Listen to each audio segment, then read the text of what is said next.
Hello दोस्तों, कैसे हैं आप सभी। उम्मीद करता हूं कि बहुत अच्छे होंगे। और आज से हम स्टार्ट करने वाले हैं सब्जेक्ट वाइज एक एक क्वेश्चंस के पीवाईक्यू एनालिसिस करेंगे।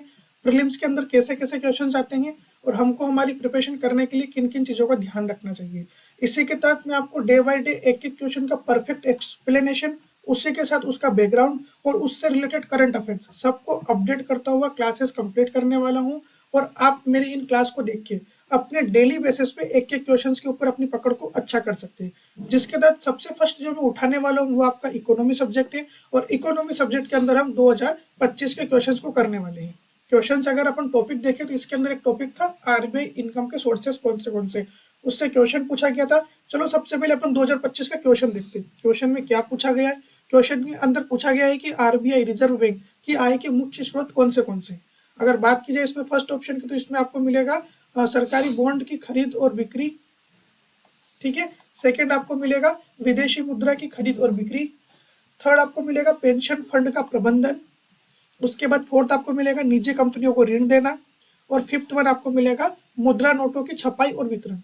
इसके अंदर से वो कौन से स्रोत है जिससे आरबीआई को क्या मिलती है, इनकम मिलती है, मतलब कि उसकी आय के स्रोत है। तो अगर ऑप्शन देखा जाए तो फर्स्ट आपको मिलेगा 1 और 2, बी आपको मिलेगा 2, 3 और 4, थर्ड आपको मिलेगा 1, 3, 4 और 5, और उसके बाद डी आपको मिलेगा 2 और 5। इनमें से कौन सा कथन सही है आपको ये सब बताना है।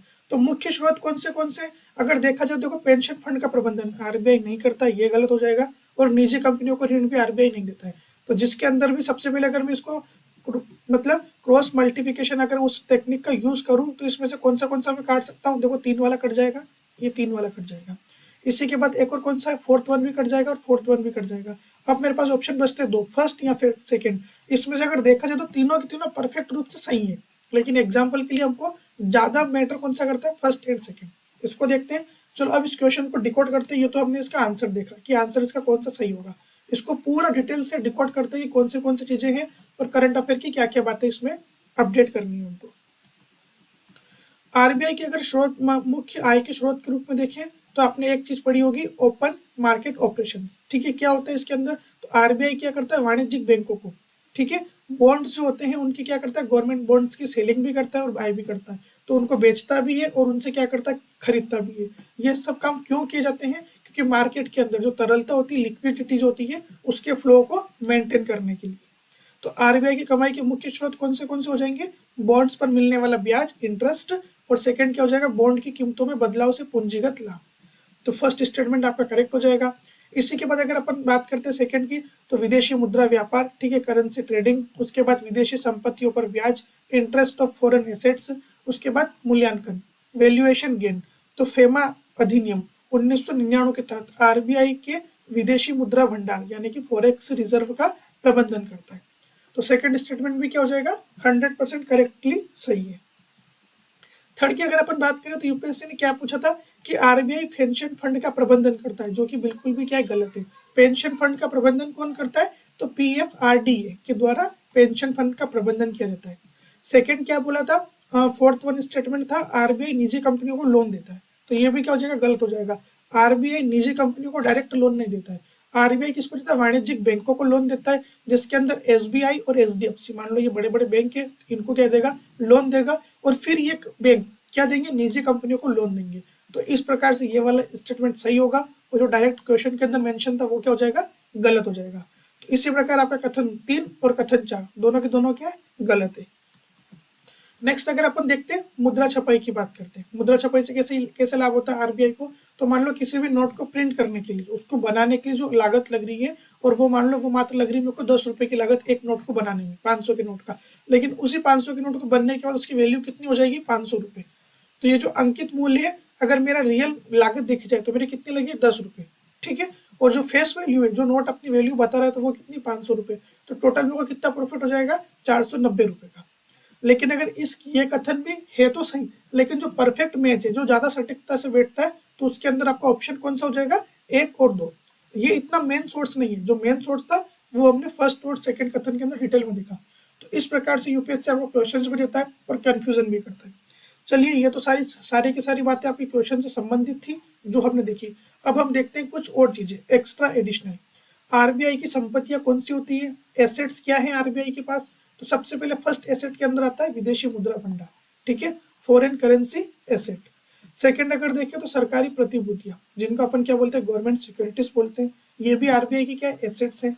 इसके बाद आपको मिलेगा स्वर्ण भंडार, जो गोल्ड को आरबीआई ने क्या करके रखा है, रिजर्व करके रखा है, तो वो भी उसका क्या एसेट है। और फोर्थ वन आपको क्या मिलेगा, तो बैंकों को ऋण देना, ठीक है, बैंकों को ऋण देता है, इससे लोन मिलता है, लोन के बाद आरबीआई को क्या मिलता है, इंटरेस्ट मिलता है, तो ये भी उसकी क्या हो जाएगी, एसेट्स हो जाएगी।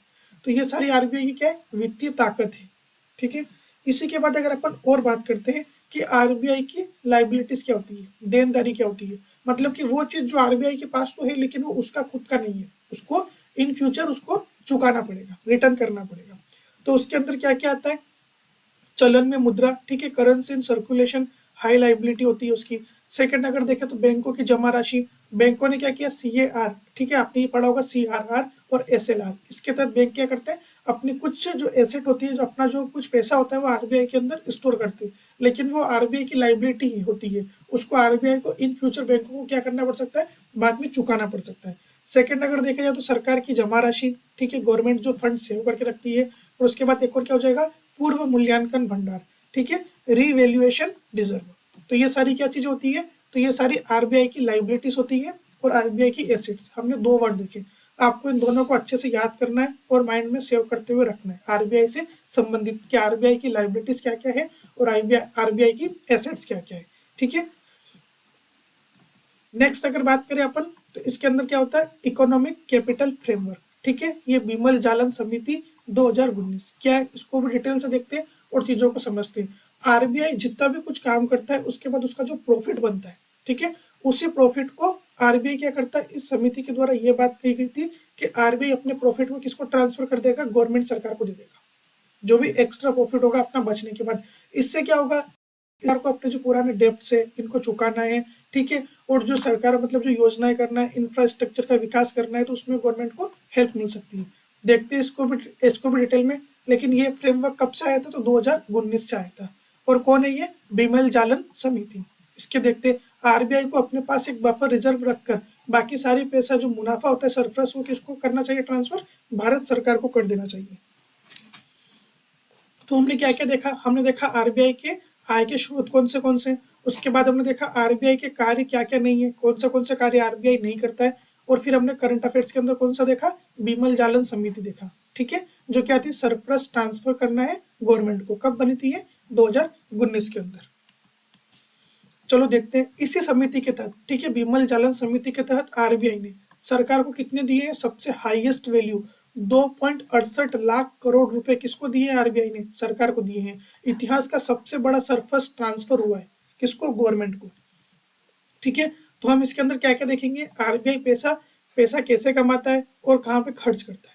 सेकेंड हम देखेंगे आरबीआई के प्रमुख रिजर्व, ठीक है, कौन से जिसके अंदर आप देखेंगे सीजीआरए, उसके बाद सीएफ कंटीजियस फंड, और उसके बाद एडीएफ, ये सब क्या होते हैं इनके बारे में पढ़ेंगे। और सबसे लास्ट वन अपन पढ़ेंगे द इकोनॉमिक फ्रेमवर्क, जिसके अंदर क्या था, जलन कमेटी, ठीक है, इसके बारे में देखते हैं। सबसे पहले तो आरबीआई की आय कहाँ से होती है, ठीक है, ये सब हमने देख लिया।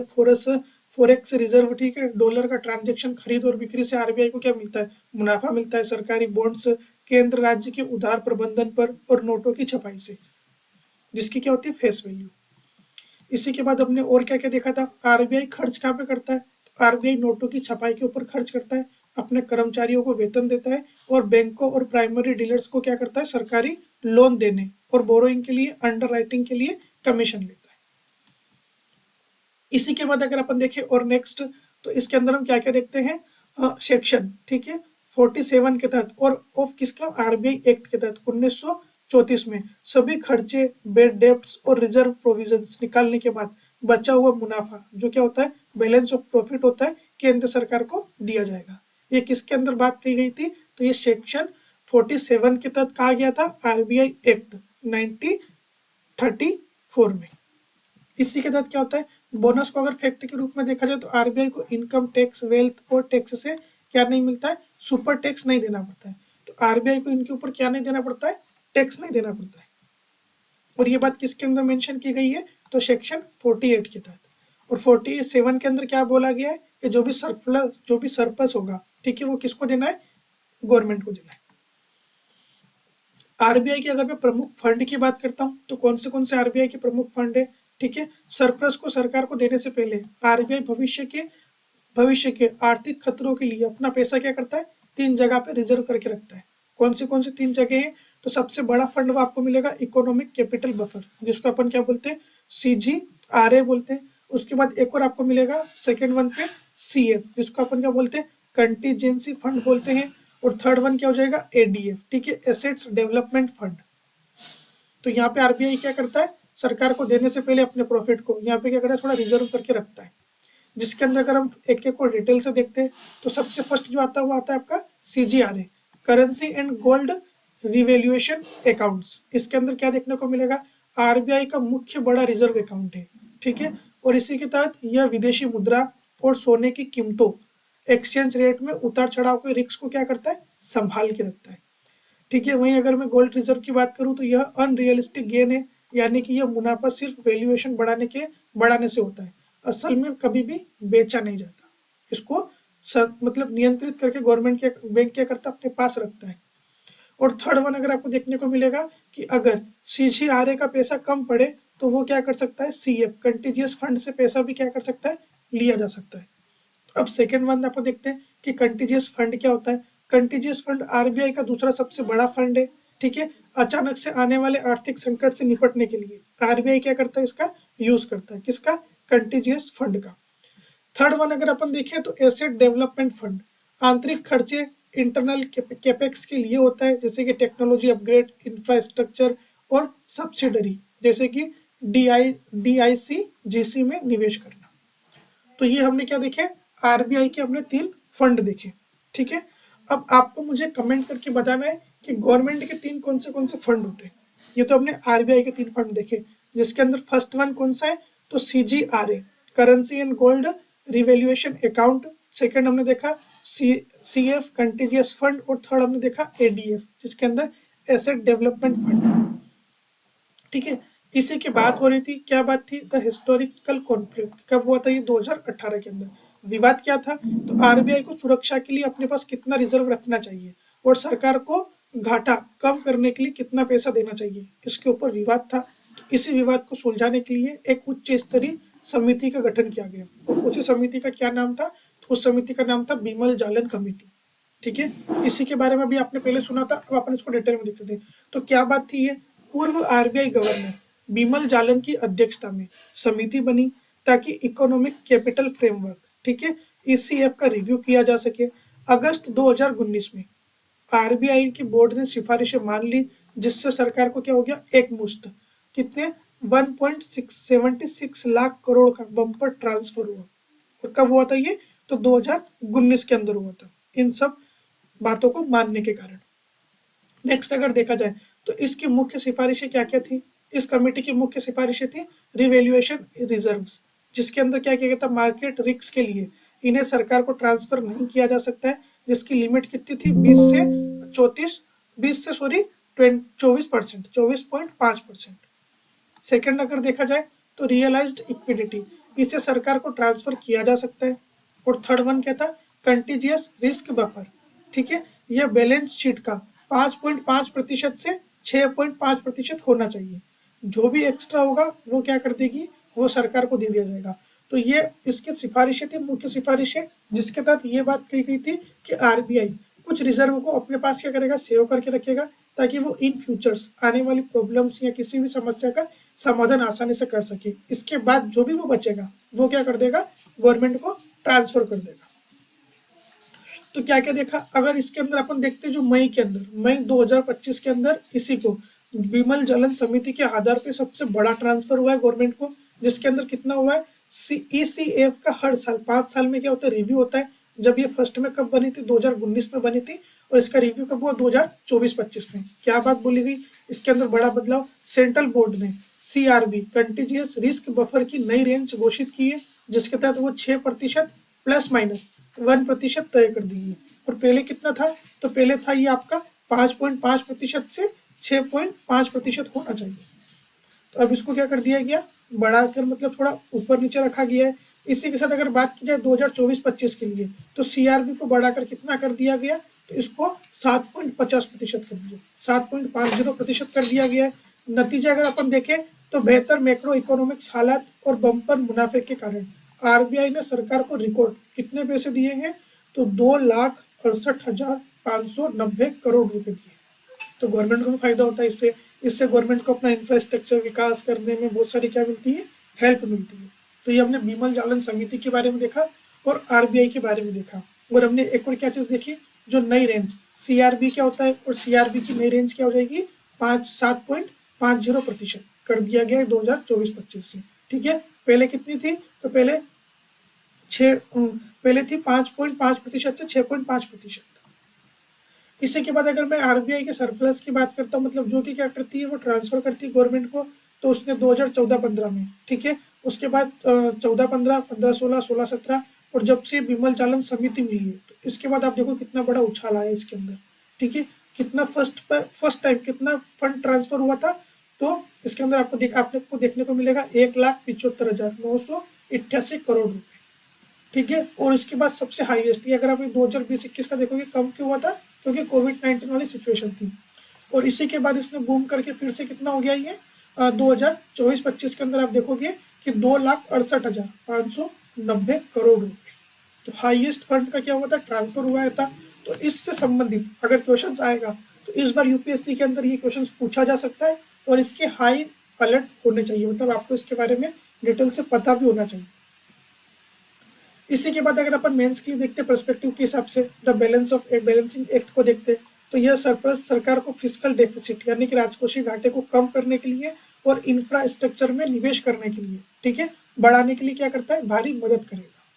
लेकिन ये वहीं अगर मैं आरबीआई की स्टेबिलिटी की बात करूँ तो, लेकिन आरबीआई अपनी फिनेंशियली एंड मॉनेटरी स्टेबिलिटी सर्वोपरि है। रिस्क बफर को मजबूत रखना भविष्य के आर्थिक झटकों से बचने के लिए ज़्यादा अनिवार्य है। जितना बफर स्टॉक आरबीआई अपने पास रखेगा, जितना वो फंड ज़्यादा होगा, उतने देश की आगे की इकोनॉमी के लिए, आगे के प्रॉफिट के लिए क्या होगा, बहुत ही अच्छा होगा। आपको इसको एक इकोनॉमिस्ट के अकॉर्डिंग चीज़ों को समझना है और देखना है कि अगर ज़्यादा फंड अगर गवर्नमेंट को दे भी दिया जाएगा तो इन फ्यूचर अगर कुछ प्रॉब्लम क्रिएट होती है तो उसका सामना कैसे किया जाएगा। अगर आरबीआई के पास ज़्यादा पैसा रिजर्व होगा, चीज़ें रहेगी, तो इसके तहत क्या करना है, हमको एक मेंटेन बैलेंस बना के रखना है। ज़्यादा परसेंटेज ऐसा भी नहीं होना चाहिए कि आरबीआई ज़्यादा गवर्नमेंट के पक्ष में झुक कर उसको क्या कर दे, ज़्यादा फंड को बढ़ा दे।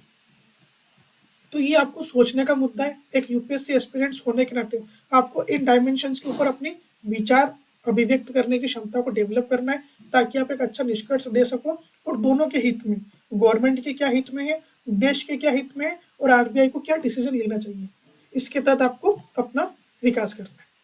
चलिए चलते हैं। मैंने आपसे क्वेश्चन पूछा था कि 3 प्रकार के फंड बता रहे थे सरकार के। आपने इंडियन कॉन्स्टिट्यूशन के अंदर ये देखा होगा, कंसोलिडेटेड फंड ऑफ इंडिया, ठीक है, कंटीजियस फंड ऑफ इंडिया और पब्लिक अकाउंट्स ऑफ इंडिया। ये सब क्या क्या होता है, चलो इनके बारे में पढ़ते थोड़ा डिटेल से। सबसे पहले अगर बात करें तो भारत की संचित निधि, consolidated fund of India. Bharat की संचित निधि एक ऐसा खाता है जिसमें केंद्र सरकार के द्वारा प्रत्यक्ष और अप्रत्यक्ष करों, ऋणों से उधार और प्राप्तियां, ठीक है, ऋणों के पुनर्भुगतान के माध्यम से प्राप्त सभी राजस्व क्या किए जाते हैं, जमा किए जाते हैं। आकस्मिकता निधि या भारत के सार्वजनिक खाते से हमारी पूरी की जाने वाली असाधारण मदों को छोड़कर केंद्र सरकार सभी व्यय, ठीक है, इस निधि से इस निधि से किए जाते हैं, हालांकि केवल संसदीय अनुमोदन प्राप्त करने के बाद, तो किसकी, पार्लियामेंट की परमिशन के बाद ही होता है। इसी के बाद अगर देखा जाए तो अनुच्छेद 266 क्या बात करता है, भारत की संचित निधि का प्रावधान करता है, कंसोलिडेटेड फंड ऑफ इंडिया। और अनुच्छेद 266(1) ये क्या बोलता है, प्रत्येक राज्य का संचित निधि का प्रावधान करता है। तो ये तो आपका केंद्र सरकार के संबंधित हो जाएगा और ये आपका राज्य सरकार के संबंधित। इसी के बाद अगर अपन देखते हैं तो भारत की आकस्मिकता निधि, ठीक है, कंटीजियस फंड, ये क्या होता है, भारत की आकस्मिकता निधि एक ऐसा विशेष निधि है जिसे भारत के राष्ट्रपति किसी भी आकस्मिकता के मामले में तत्काल अप्रत्याशित व्यय को पूरा करने के लिए अग्रिम राशि दे सकते हैं। इसके अंदर कितना पैसा होता है, तो 500 करोड़ का फिक्स कोपर्स है। सरकार को बाद में, ठीक है, संसद से ऑथोराइजेशन के बाद इसको क्या होगा, लेना होगा। इसका प्रावधान किसमें किया गया है, तो संविधान के आर्टिकल 267 में भारत की आकस्मिकता निधि का प्रावधान किया गया है और अनुच्छेद 267(1) में प्रत्येक राज्य की आकस्मिकता निधि का प्रयोग किया गया है। तो केंद्र सरकार में राष्ट्रपति और राज्यों के अंदर राज्यपाल इसका क्या करेंगे, इसको प्रोवाइड करवाएंगे। नेक्स्ट अगर देखा जाए तो भारत का सार्वजनिक खाता, ठीक है, भारत का सार्वजनिक खाता एक ऐसा खाता है, ठीक है, पब्लिक अकाउंट, जिसमें भारत सरकार द्वारा या उसकी ओर से सभी प्राप्तियां, सार्वजनिक धन, भारत की संचित निधि इसके तहत क्या किए जाते हैं, कवर किए जाते हैं, ठीक है। लोगों के द्वारा जमा किए के अलावा सब कुछ क्या किया जमा किया जाता है। तो सरकार को इस खाते से अग्रिम करने के लिए संसद की अनुमति की आवश्यकता नहीं है, ठीक है, परमिशन लेने की कोई नीड नहीं होती है। इस तरह के भुगतान को ज्यादातर बैंकिंग लेन देन की प्रकृति में होते हैं। अनुच्छेद 266(2) भारत के सार्वजनिक खाते का क्या करता है, प्रावधान करता है। तो हमने ये तीनों के तीनों देखे, जिसका मेंशन किसके अंदर था, कॉन्स्टिट्यूशन के अंदर था। तो उम्मीद करता हूँ कि आरबीआई वाला क्वेश्चन होलिस्टिक्स लेवल पे आपको समझ में आया होगा, चीजों की अंडरस्टैंडिंग अच्छी बनी होगी और आपका एक पीवाईक्यू कंप्लीट भी हो गया। आफ्टर दिस क्लास आपको क्या करना है, आरबीआई के बारे में जाके पढ़ना है डिटेल से, ठीक है। आरबीआई के सारे कार्य देखने, फंक्शन देखने, हेडक्वार्टर कहाँ है, पैसे की छपाई कहाँ होती है, जितना भी इकोनॉमी का कॉन्सेप्ट है आरबीआई से संबंधित आपको इस क्लास के बाद उसको कंप्लीट करना है। और करंट अफेयर्स का तो मैंने आपको बता ही दिया है, विमल जालन समिति के बारे में। इसके अपने 2024-25 की रिपोर्ट भी देख ली, इसके अंदर क्या मिला है, सबसे हाईएस्ट ट्रांसफर हुआ है गवर्नमेंट को। तो उम्मीद करता हूँ कि आपको आज का सेशन अच्छा लगा होगा, समझ में आया होगा और ये सीरीज को आप ज्यादा प्यार वगैरह देंगे, ताकि मैं इसको हर क्वेश्चन को, हर पीवाईक्यू को इस प्रकार से कंप्लीट करूंगा ताकि आप आसानी से अपने प्रीलिम्स को क्रैक कर पाए 2027 में जाकर भी। तो देखते हैं, मिलते हैं कल फिर नेक्स्ट वीडियो में। अगर आपको इसके पीडीएफ चाहिए तो आप मेरे टेलीग्राम चैनल को कनेक्ट कर सकते हैं, जोड़ सकते हैं, जिसके अंदर आपको इसकी पीडीएफ मिल जाएगी और मेरे सारे के सारे नोटिफिकेशंस आपको मिल जाएंगे। अगर आपने ये वाली वीडियो भी नहीं देखा है, इसके अंदर मैंने लाइव क्लास के अंदर 2021 की, ठीक है, सारे के सारे क्वेश्चंस करवाए थे जो ज्योग्राफी से संबंधित। मिलते हैं कल फिर नेक्स्ट वीडियो में, तब तक के लिए bye and thank you so much.